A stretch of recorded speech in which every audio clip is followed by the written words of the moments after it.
Welcome, ladies and gentlemen, to another episode of the Lore of League of Legends. Over the course of this week, we're going to be finalising the updated lores for Riot's updated Shurima storyline. So far, we've covered the Ascended Beings, Azir, Zereth, Nasus and Renekton, as well as Sivir and the latest addition, Talia. So, without further ado, I present to you the lore of the next champion in this series, Skarner, the Crystal Vanguard. Enjoy.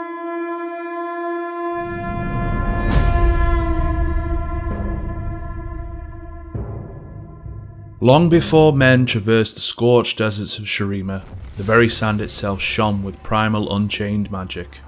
In a remote valley surrounded by steep cliffs and jagged rock formations, the age-old race of Bracken unearthed raw crystals from deep within the sand.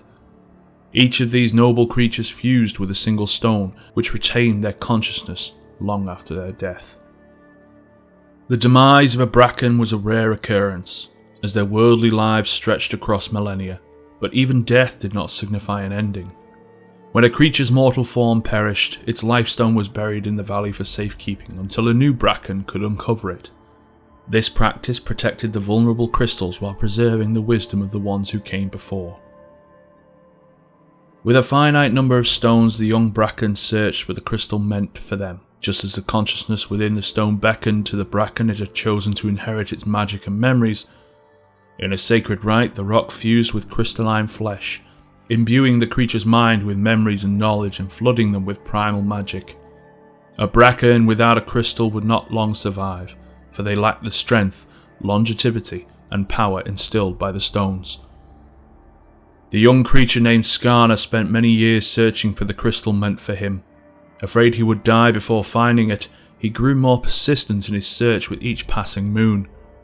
Day and night he delved deep into the ground, digging in a methodical pattern that covered the entire valley and neighbouring hills with intricate spirals.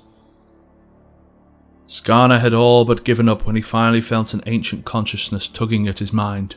He burrowed down, venturing even deeper until the world's heart warmed his shell. Days passed, but the consciousness grew ever more insistent as it urged him onward.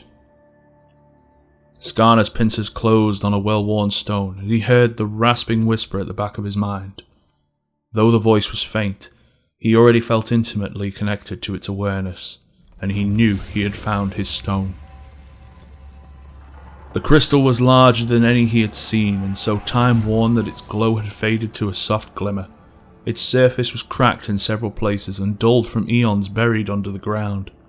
Skarner examined the rock with the tenderest touch, afraid of further damaging something so ancient. The dim glow within pulsed as though breathing in response to Skarner's presence.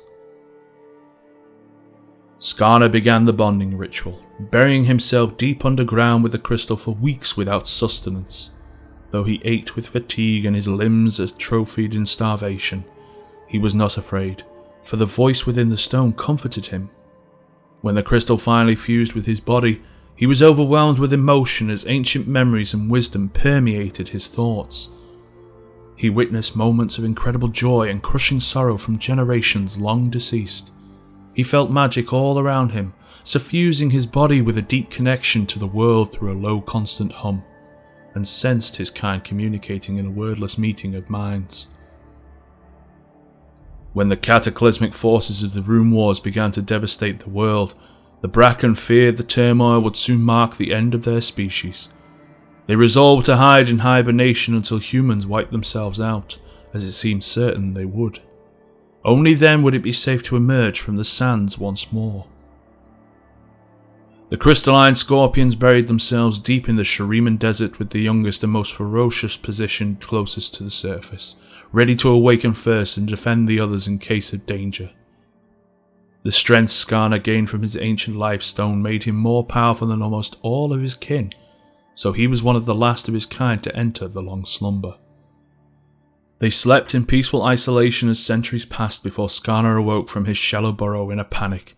Deafening explosions shattered the ground, targeting the Bracken where they lay sleeping and stunning those closest to the surface.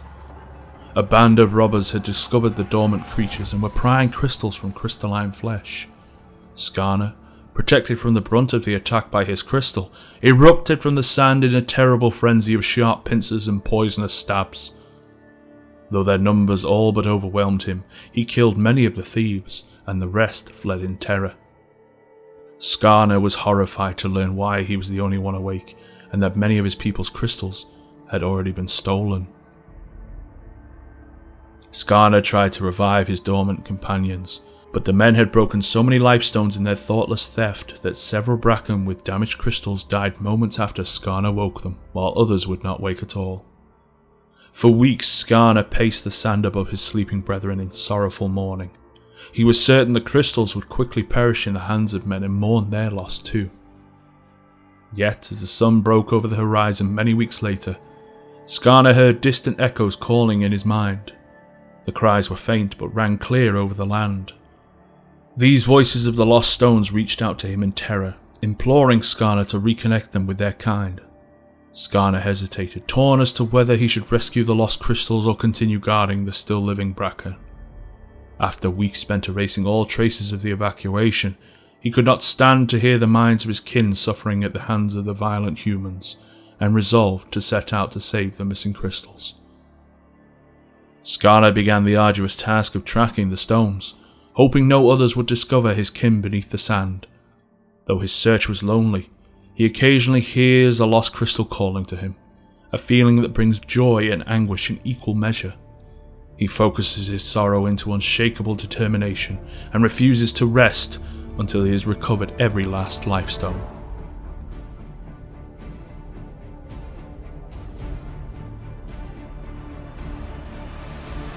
And that's all I've got for you this time around. Let me know what you thought of the video by hitting that like button and leaving your feedback in the comments section below. Don't forget, Skarner has been covered before, so I'll leave a link to the original lore video in the description, as well as the annotation at the end of the video. Thanks for watching everyone, and as always, I'll see you next time.